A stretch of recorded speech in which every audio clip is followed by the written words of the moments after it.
Annyeonghaseyo, flex ko lang ang aming Sunday morning at Barangay Binulasan Shoreline.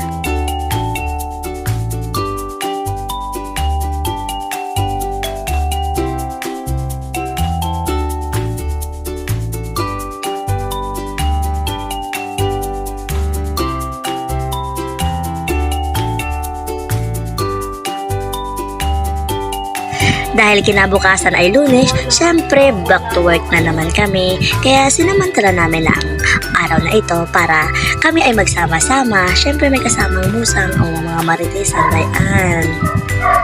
At dito nga pala sa dalawang beautiful ladies na kasama namin, welcome to the family!